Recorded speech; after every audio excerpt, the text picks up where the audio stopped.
أعوذ بالله من الشيطان الرجيم.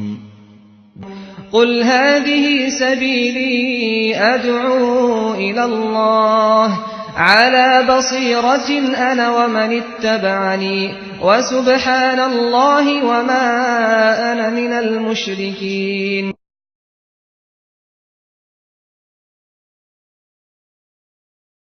إن الحمد لله نحمده ونستعينه ونستغفره ونؤمن به ونتوكل عليه ونعوذ بالله من شرور أنفسنا ومن سيئات أعمالنا من يهده الله فلا مضل له ومن يضلل فلا هادي له وأشهد أن لا إله إلا الله وحده لا شريك له وأشهد أن محمدا عبده ورسوله. اللهم صل على محمد وعلى آل محمد كما صليت على إبراهيم وعلى آل إبراهيم إنك حميد مجيد. اللهم بارك على محمد وعلى آل محمد كما باركت على إبراهيم وعلى آل إبراهيم إنك حميد مجيد. أما بعد فإن خير الحديث كتاب الله وخير الهدي هدي محمد صلى الله عليه وسلم وشر الأمور محدثاتها وكل محدثة بدعة وكل بدعة ضلالة وكل ضلالة في النار. تمام تعریفیں اللہ تعالیٰ کے لیے ہیں جو سارے جہاں کا خالق، مالک اور اس کا پروردگار ہے. رحمتیں اور سلامتی ہو احمد مصطفیٰ محمد ابن عبداللہ پر جو سارے جہاں والوں کے لیے رحمت بنا کر بھیجے گئے. برادران اسلام، دختران ملت، اسلام کا ہر حصہ اور ہر حکم اللہ تعالیٰ کی وحی اور نبی کریم صلی اللہ علیہ وسلم کی سنت پر مبنی ہے. نبی کریم صلی اللہ علیہ وسلم نے جیسے ہمیں حکم دیا ویسے ہماری عبادتیں ہونی چاہیے، چاہے نماز ہو، روزہ ہو، زکوٰۃ ہو یا حج ہو، کوئی بھی عبادت ہو نبی کریم صلی اللہ علیہ وسلم کے طریقے کے مطابق ہونی چاہیے. آپ پر ایمان لانے کا مطلب، محمد الرسول اللہ صلی اللہ علیہ وسلم کی گواہی دینے کا مطلب یہی ہے کہ ہم جو بھی عمل کریں گے وہ نبی کریم صلی اللہ علیہ وسلم کے طریقے کے مطابق کریں گے. لہذا شریعت کے معاملے میں خاندان کے طریقوں کو، رسم و رواج یا ماحول میں جیسے ہو رہا ہے ان ساری چیزوں کو دیکھا نہیں جائے گا، بلکہ یہ دیکھنا چاہیے کہ اس میں نبی کریم صلی اللہ علیہ وسلم کی شریعت اور آپ کا کیا حکم ہے، اللہ نے اس کے بارے میں کیا کہا. ورنہ آدمی یہ سمجھتا ہے کہ میں اچھا کر رہا ہوں جبکہ وہ نعوذ باللہ غلط کام کر رہا ہے، بدعات اور خرافات کر رہا ہے، گمراہیوں میں مبتلا ہے. آج کے خطبے میں ہم روزوں کے تعلق سے اہم مسائل بتائیں گے تاکہ یہ روزہ نبی کریم صلی اللہ علیہ وسلم کی سنت کے مطابق ہو اور اللہ تعالیٰ اس کو شرف قبولیت سے بخشے. سب سے پہلے رمضان کے روزے ہر مسلمان بالغ، عاقل، سمجھدار جو بلوغت کے مرحلے میں پہنچ گیا ہو اور مسافر نہ ہو، مقیم ہو اور جو دوسرے عذر ہیں ان سارے عذروں سے وہ پاک ہے تو اس پر روزہ رکھنا فرض ہے. عام طور پر لوگ روزہ رکھنے کو اللہ پر ایک احسان سمجھتے ہیں، نعوذ باللہ. نہیں، روزہ اگر رکھ رہے ہیں، جو بھی آپ کام کر رہے ہیں اللہ کا احسان ہے آپ پر. آپ کو احسان جتلانے کی ضرورت نہیں اللہ تعالیٰ پر، اس کے دین پر. یہ اللہ کا احسان ہے کہ اللہ نے آپ کو اس کی توفیق عطا فرمائی. روزہ رکھنا اور بغیر عذر کے روزہ چھوڑنا نہ اسلام اور کفر کی بات ہو گئی. روزہ رکھنا اسلام کی علامت ہے اور بغیر عذر کے روزہ چھوڑنا یہ کفر کی علامت ہے. بلکہ خلفائے راشدین میں عمر رضی اللہ تعالیٰ عنہ کا یہ ذکر ہے کہ میں چاہتا ہوں کہ جو لوگ روزہ نہیں رکھتے ہیں ان پر ٹیکس جو غیر مسلموں پر لگتا ہے وہ ٹیکس ان پر لاگو کر دوں. بڑے خطرے کی بات ہے میرے بھائیوں. آج کل لوگ بہت ہی معمولی عذر کی بنیاد پر، مجھے گیس کی شکایت ہے، مجھے درد سر کی شکایت ہے، روزہ رکھنے نہیں ہوتا، نہیں. اور اگر ڈاکٹروں سے مشورہ کرنا ہے تو ایسے ڈاکٹروں سے مشورہ کرنا ہے جو مسلمان ہے اور دیندار ہے، جو سمجھتا ہے مسئلے کو. ورنہ ان کے پاس تو کیا ہے، ارے یہ کیا چیز ہے، ضرورت نہیں بھائی، روزہ رکھے تو تمہیں تکلیف ہوتی ہے. اللہ پر ایمان نہیں، دین پر ان کو ایمان نہیں ہے. ایسے لوگوں سے مشورہ کرنے کے بعد روزہ چھوڑنا یہ غلط ہے.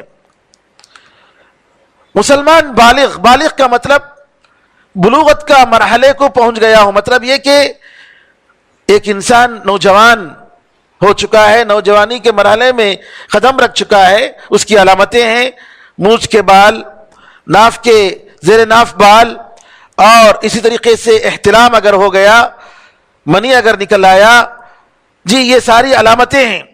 اور اگر کوئی علامت ظاہر نہیں ہوئی، 15 سال کی عمر یہ حد فاصل ہے. 15 سال کا ہو گیا تو اس کا مطلب یہ ہے کہ روزہ اس پر، اسلام کے سارے قوانین اس پر لاگو ہوتے ہیں. اور اگر عورت ہے تو حیض ایک اور علامت ہے جس کے ذریعے اس کی جوانی کے پہنچنے کو پہچان سکتے ہیں.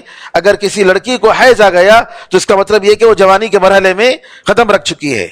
شریعت کی ساری چیزیں اس پر لاگو ہو گئیں اور وہ اس کی مکلف بن گئی. عاقل کا مطلب یہ ہے سمجھدار، کہ وہ دیوانہ نہ ہو. کیونکہ جو شخص دیوانگی کے عالم میں رہتا ہے، جنون کے عالم میں رہتا ہے، شریعت نے اس کو مکلف نہیں کیا ہے. یہ شریعت کی آسانی ہے کیونکہ اس کے پاس سچے اور برے میں، اچھے اور برے میں، حق اور باطل میں تمیز کرنے کی صلاحیت نہیں، لہذا وہ مکلف نہیں ہے. اور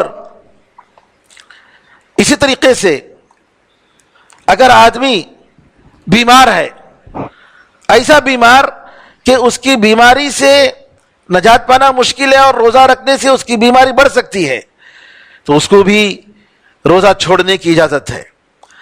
اگر وہ بیماری ہمیشہ کی بیماری ہے تو وہ فدیہ دے دے.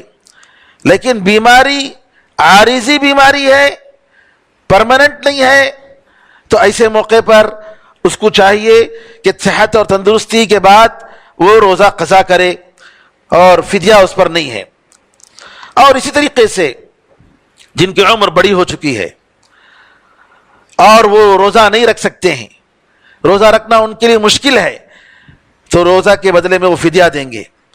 لیکن اگر کوئی بوڑھا ایسے مرحلے میں پہنچ چکا ہے کہ وہ بالکل بچپن کا مرحلہ آ گیا ہے، نعوذ باللہ، اور اچھے برے میں اس کی تمیز نہیں ہے، تو اس کا حکم دیوانوں کا حکم ہے. اور جیسے دیوانوں کے لیے شریعت میں کوئی تکلیف نہیں ہے، کوئی حکم نہیں ہے، اسی طریقے سے ان کو بھی جو ہے، ایسے بوڑھوں کو بھی جو بالکل ایسے مرحلے میں پہنچ گئے ہیں جن کے پاس تمیز کرنے کی کوئی صفت نہیں ہے اور وہ حق اچھے اور برے میں تمیز نہیں کر سکتے، ان کو معاف ہے، فدیہ دینے کی ضرورت نہیں ہے. نفاس میں اگر کوئی عورت ہے، زچگی کا خون جو نکلتا ہے، تو اس کے لیے بھی روزہ معاف ہے، لیکن بعد میں روزہ وہ قضا کرے گی، نفاس کی حالت میں روزہ نہیں رکھے گی. البتہ وہ عورت جس کو استحاضے کی شکایت ہے، استحاضہ ایک الگ بیماری ہے جو عورتوں کو لاحق ہوتی ہے، جو حیض کے علاوہ دوسرا کسی رگ کی کمزوری کی وجہ سے خون نکلتا ہے، یہ حیض کا خون نہیں ہے. اور استحاضے کی حالت میں نماز بھی معاف نہیں ہے، روزہ بھی معاف نہیں ہے، الا کہ اس کو تکلیف ہوتی ہو اور اس کی وجہ سے اس کے صحت پر اثر پڑتا ہو تو بعد میں وہ قضا کرے گی. روزے کے لیے رات میں نیت کرنا ضروری ہے. فرض روزے کے لیے نبی کریم صلی اللہ علیہ وسلم نے فرمایا من لم یبیت النیت قبل الفجر فلا صیام لہ، کہ اگر کوئی شخص رات سے نیت نہ کرے روزہ رکھنے کی فرض روزوں کے لیے تو اس کے روزے کا اعتبار نہیں، کیونکہ آدمی کبھی دن بھر بھوکا رہ جاتا ہے، کھاتا پیتا نہیں ہے مشغولیت کی وجہ سے، یا کھانے پینے کے لیے کچھ نہیں ملا کسی سبب کی بنا پر، لیکن اگر اس کی نیت روزے کی نہیں رہی تو روزہ کا اعتبار نہیں ہوگا، یہ روزہ نہیں ہوگا۔ تو لہٰذا فرض روزوں کے لیے نیت ضروری ہے، اور آدمی کو چاہیے کہ اگر رمضان کا پورے روزے کی نیت کر لیتا ہے تو جیسا کہ بعض علماء نے کہا کہ کافی ہے، ایک مرتبہ اگر دل سے وہ ارادہ کرے، زبان سے روزہ رکھنے کا ذکر نہیں ہے، نیت کا ذکر نہیں ہے، جیسا کہ بعض وہ کارڈوں میں آتا ہے، رمضان کے جو کیلنڈر ہوتے ہیں اس میں آتا ہے کہ نویت ان اصوم غدا للہ صوم رمضان فریضۃ للہ عز وجل، یعنی کل کی روزے کی میں نیت کرتا ہوں، باقاعدہ نیت بول کر لکھا ہوتا ہے، روزے کی نیت۔ نبی کریم صلی اللہ علیہ وسلم سے اس کا کوئی ثبوت نہیں ہے، زبان سے رمضان کے روزوں کے لیے کسی اور کے لیے نیت کرنا اس کا کوئی ذکر نہیں ہے، نہ صحابہ سے اس کا ثبوت ہے نہ ائمہ سے اس کا ثبوت ہے، لہذا دل سے ارادہ ہونا چاہیے، اور اگر روزانہ روزے کے لیے نیت کی تجدید کرتا ہے تو زیادہ اچھا ہے۔ نفل روزوں کے لیے رات سے نیت کرنے کی ضرورت نہیں، نبی کریم صلی اللہ علیہ وسلم کئی بار ایسا ہوا گھر میں آتے تقریباً 10 بجے 9 بجے، پوچھتے کیا کھانے کے لیے کچھ ہے، گھر میں سے جواب ملتا کہ نہیں کچھ نہیں ہے، اور صبح سے نبی کریم صلی اللہ علیہ وسلم کچھ کھائے بھی نہیں ہے، تو آپ کہتے کہ میں آج روزہ رکھ لیتا ہوں، آج میرا روزہ۔ یہ نفل روزوں کے لیے ہے، لیکن فرض کے لیے رات سے نیت کرنا ضروری ہے۔ روزے کی حالت میں جو کام نہیں کرنے کے ہیں، جان بوجھ کر کھانا پینا جائز نہیں ہے، جان بوجھ کر جانتے ہوئے کھانا پینا کسی بھی طریقے سے جائز نہیں ہے۔ قرآن کریم میں اللہ نے فرمایا وَكُلُوا وَاشْرَبُوا حَتَّى يَتَبَيَّنَ لَكُمُ الْخَيْطُ الْأَبْيَضُ مِنَ الْخَيْطِ الْأَسْوَدِ مِنَ الْفَجْرِ، کھاؤ اور پیو حتیٰ کہ تمہیں سفید دھاگا، یعنی صبح صادق کا جو مشرق کی طرف چوڑائی میں جو صبح نکلنا شروع ہوتا ہے، اس وقت سے لے کر کب تک؟ وَأَتِمُّوا الصِّيَامَ إِلَى اللَّيْلِ، مغرب تک، سورج غروب ہونے تک، سورج غروب ہونے تک کھانے پینے سے پرہیز کرنا چاہیے۔ آدمی اگر سفر میں ہے، آج کل تو ماشاءاللہ ٹائم ٹیبل ہے سب کے پاس، آپ جس بستی میں بھی جائیں اس بستی میں اپنے موبائل میں آپ اس بستی کا نام ڈال دیں تو خود بخود جو ہے وہاں کے حساب سے جو ٹائمنگ ہے، سحری کا ٹائمنگ، نماز فجر کا ٹائمنگ، وہ سب آ جاتا ہے، افطار کا ٹائمنگ بھی آ جاتا ہے، اس کے ذریعے آپ پہچان لے سکتے ہیں۔ اور اگر معلوم نہیں ہوا تو فجر کی نماز شروع ہونے کا جو وقت ہے وہ ہے مشرق کی طرف صبح کا سفیدی کا پھیلنا، مشرق کی طرف سے پھیلنا شروع ہوتا ہے، مشرق کی طرف سے پھیلتے پھیلتے وہ آتا ہے، اور جیسے ہی مشرق کی طرف سے پھیلنا شروع ہوا تو صبح صادق کا وقت شروع ہو گیا۔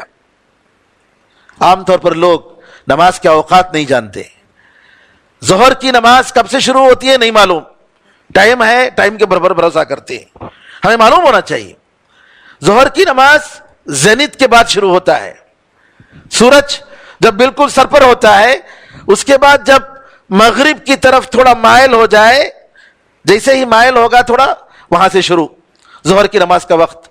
کب تک ہے ظہر کی نماز کا وقت؟ جب تک ہر چیز کا سایہ اس کے برابر نہ ہو جائے، اس وقت تک ظہر کی نماز کا وقت ہے، اور ہر چیز کا سایہ اس کے برابر ہو جائے تب جو ہے عصر کی نماز کا وقت شروع ہوتا ہے۔ اور صحیح قول ہے، تینوں ائمہ کے پاس یہی قول ہے سوائے امام ابو حنیفہ رحمۃ اللہ علیہ کے پاس، ان کے پاس ہر چیز کا سایہ ڈبل ہونا چاہیے۔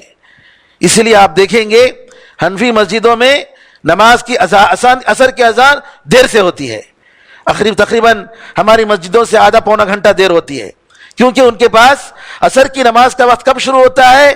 جب ہر چیز کا سایہ ڈبل ہو جائے، جبکہ صحیح بات یہ ہے کہ ہر چیز کا سایہ جب اس کے برابر ہو جائے، 5 فٹ کے ہیں آپ، 5 فٹ کا سایہ آپ کا ہو گیا تو عصر کی نماز کا وقت شروع کب تک ہے؟ یہ سورج غروب ہونے تک ہے۔ اسی طریقے سے علماء نے کہا سگریٹ پینا، بیڑی پینا، اسموکنگ، یہ بھی روزے کو توڑ دیتا ہے۔ اور ویسے علماء کا یہ فتویٰ ہے کہ اسموکنگ، سگریٹ پینا اور بیڑی پینا، یہ جتنی بھی چیزیں ہیں یہ حرام ہیں۔ اس لیے حرام ہے کیونکہ انسان کی طبیعت کو نقصان دینے والی ہیں، اور جو مال کو اور انسان کی طبیعت کو نقصان دینے والی چیز ہے وہ اسلام میں جائز نہیں ہے۔ یسألونک ماذا احل لهم، یہ لوگ سوال کرتے ہیں کہ ان کے لیے کیا چیز حلال ہے، قل احل لکم الطیبات، کہہ دیجئے کہ تمہارے لیے پاک چیزیں حلال ہیں۔ اور کوئی نہیں کہہ سکتا کہ بیڑی سگریٹ یہ پاک چیزیں ہیں، اسی لیے جا کر ٹوائلٹ میں وہ لوگ استعمال کرتے ہیں۔ اور اسی طریقے سے ناک کے ذریعے یا منہ کے ذریعے کوئی بھی خطرہ وغیرہ ڈالتے ہیں تو یہ بھی جو ہے روزے کو توڑتا ہے، جیسا کہ شیخ بن باز اور شیخ بن عثیمین رحمۃ اللہ علیہم کا فتویٰ ہے۔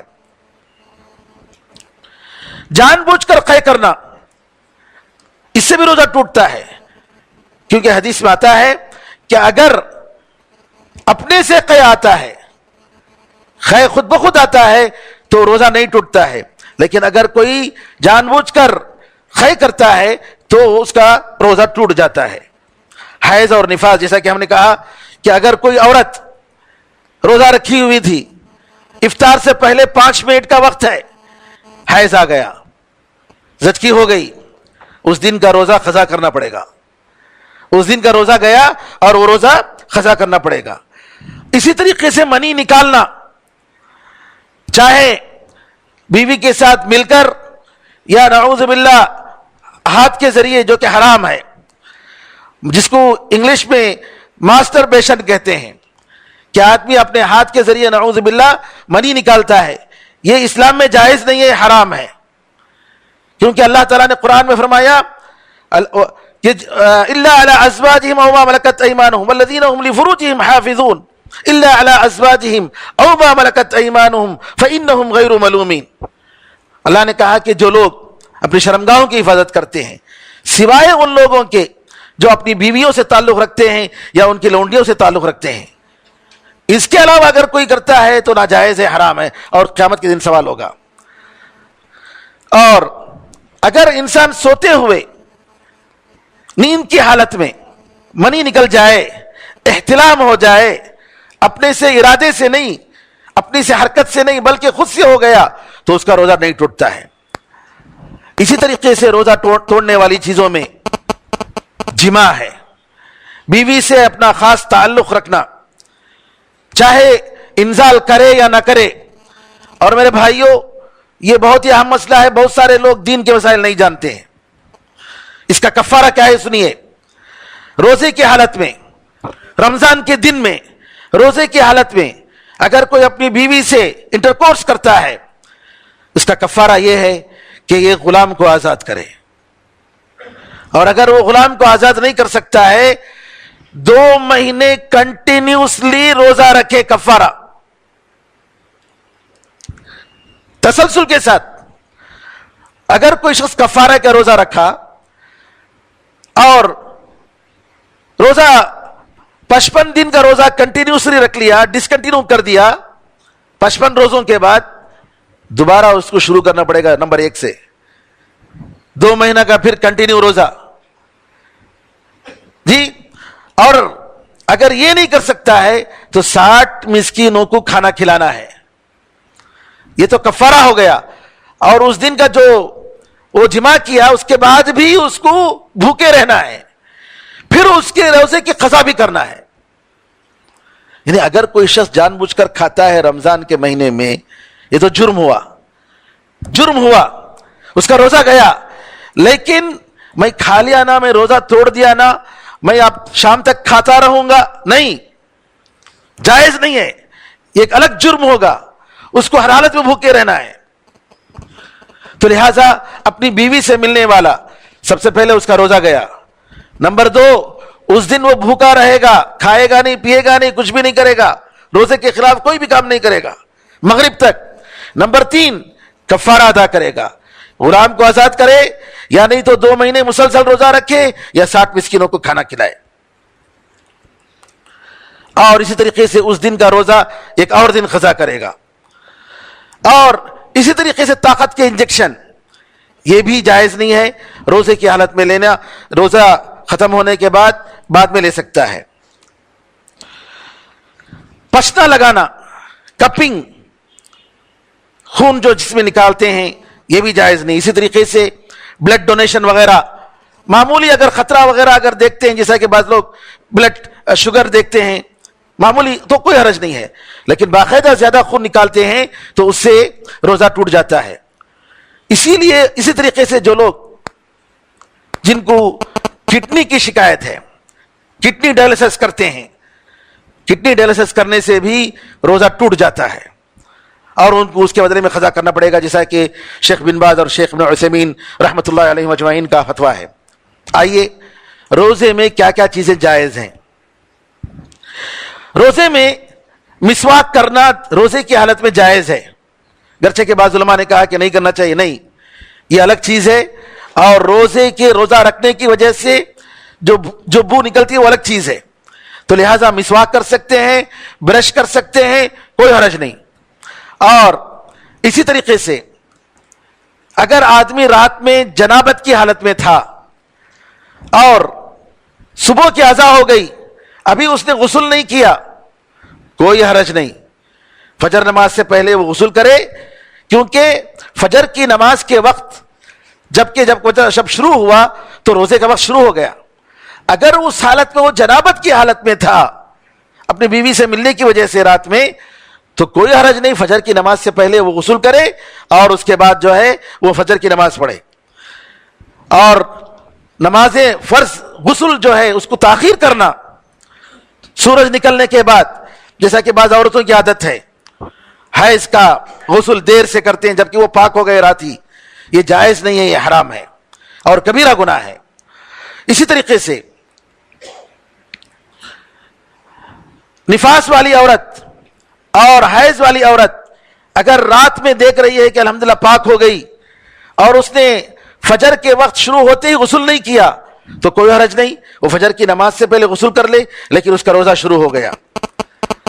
اور شوہر اپنی بیوی کا بوسہ لے سکتا ہے بشرطے کہ روزے کی حالت میں لے سکتا ہے، بشرطے کہ اس کی وجہ سے منی کے نکلنے کا خطرہ نہ ہو. اگر خطرہ ہے تو نہیں کرنا چاہیے. کلی کر سکتے ہیں لیکن اتنا زیادہ کلی نہیں کرنا چاہیے کہ جس کی وجہ سے پانی حلق میں چلا جائے، اور اس طریقے سے ناک میں بھی اتنے زیادہ پانی نہیں لانا چاہیے کہ حلق میں چلا جائے. ضرورت پر کھانا چکنا، نمک برابر ہے یا نہیں برابر ہے، روزے کی حالت میں چکنے کے لیے اجازت دی گئی ہے، لیکن ضرورت پر. جیسا کہ عبداللہ بن عباس رضی اللہ عنہما نے کہا، صحیح بخاری میں معلقاً ان کا قول ہے کہ سرکہ یا کوئی بھی چیز جب تک حلق میں نہ جائے، شرط کیا ہے، حلق میں نہیں جانا چاہیے، چکر تھوک دیا تو کوئی حرج نہیں روزے کی حالت میں. اسی طریقے سے آنکھوں میں سرما لگانا جائز ہے، کوئی حرج نہیں.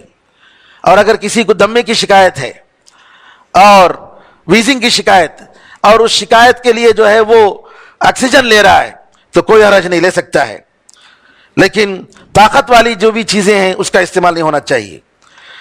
روزے کی حالت میں غسل کرنے میں کوئی حرج نہیں. اور اسی طریقے سے دانت میں اگر کوئی شکایت ہے اور دانت تک جو ہے اس کا علاج ہو رہا ہے، حلق میں کوئی چیز نہیں جا رہی ہے تو بھی کوئی حرج نہیں. خوشبو کا استعمال بھی جائز ہے، کوئی حرج نہیں. اور عود کے بارے میں، جو عود استعمال کرتے ہیں خوشبو کے لیے، بعض علماء کا خیال ہے کہ اس سے روزہ ٹوٹتا ہے، لہذا بہتر ہے کہ جو ہے اس سے انسان پرہیز کرے. سحری مستحب ہے میرے بھائیوں. انسان آج کل کیا کرتے ہیں، 12 بجے 1 بجے سوتے ہیں تو رات وہاں ان کا روزہ اسی وقت شروع ہوتا ہے، چلو ابھی سحری کر لیں گے. نبی کریم صلی اللہ علیہ وسلم کی سنت یہ ہے کہ سحری کو دیر سے کرو اور افطار جلدی سے کرو. اور سحری میں برکت ہے، سحری کرنے میں برکت ہے، جیسا کہ نبی کریم صلی اللہ علیہ وسلم سے ثابت ہے. افطار کرتے ہوئے سورج غروب ہونے کے بعد ہی افطار کرنا چاہیے، لیکن بعض مسجدوں میں 5 منٹ کا وقفہ دیتے ہیں یا 10 منٹ کا وقفہ دیتے ہیں. 1 منٹ کا وقفہ کافی ہے. آپ کو یقین ہو گیا کہ الحمدللہ سورج غروب ہو گیا تو آپ جو ہے افطار کر سکتے ہیں. لیکن اگر آپ ان مسجدوں میں کر رہے ہیں جہاں پر 5 منٹ یا 10 منٹ گیپ دیتے ہیں تو آپ یہ مت کہیے نہیں بھائی ہمارے حساب سے ٹائم ہوگا میں کھا لیتا ہوں. نہیں, سب کے ساتھ اختلاف نہیں کرنے اور فتنے کا موقع نہیں دینا چاہیے. اور ان ساری چیزوں میں سب سے اہم میرے بھائیوں, شرک سے توبہ کریں, کیونکہ شرک کے ساتھ آپ کا روزہ قبول نہیں ہوگا. خبر پرستی, اولیاء پرستی, پیر پرستی, درگاہ پرستی, یہ ساری چیزیں ہمارے سارے عمل کو بیکار کر دیتی ہیں. ہماری نمازیں بیکار ہیں, ہماری زکوٰۃ بیکار ہے, ہمارا روزہ بیکار ہے, ہمارا حج بیکار ہے اگر ہم شرک کرتے ہیں, جیسا کہ قرآن میں اللہ نے فرمایا. لہذا شرک سے توبہ کرنا چاہیے اور اللہ تعالیٰ کی طرف پلٹ کر ہمیشہ توبہ اور استغفار اور اللہ تعالیٰ کی وحدانیت کا اقرار اور اعتراف کرنا چاہیے. جو حضرات روزہ نہیں رکھ سکتے ہیں ان کا فدیہ کیا ہے؟ 1 دن کے بدلے میں 1 مسکین کو کھانا کھلانا. کھانا کھلانے کا مطلب آپ پکا کر سالن, گوشت اور چیزیں متوسط طریقے سے جی پیٹ بھر کر 1 مسکین کو کھانا کھلا دیے تو ٹھیک ہے. 30 مسکینوں کو 30 دن کا کھلا دیے تو بھی ٹھیک ہے. 1 مسکین کو 30 دن کھانا کھلا رہے وہ بھی ٹھیک ہے. یا را مٹیریل دے رہے ہیں. را مٹیریل میں ایک آدمی کی طرف سے 1 دن کی طرف سے جی 1.5 کلو یا بعض علماء کے قول کے مطابق 1.25 کلو چاول یا گیہوں اگر دے رہے ہیں تو وہ فدیہ ہو گیا. تو اس طریقے 1 دن کا 1.25 کلو اور بعض علماء کے قول کے مطابق 1.5 کلو جی چاول یا گیہوں جو بھی آپ کھاتے ہیں وہ فدیہ کے طور پر دے دیں.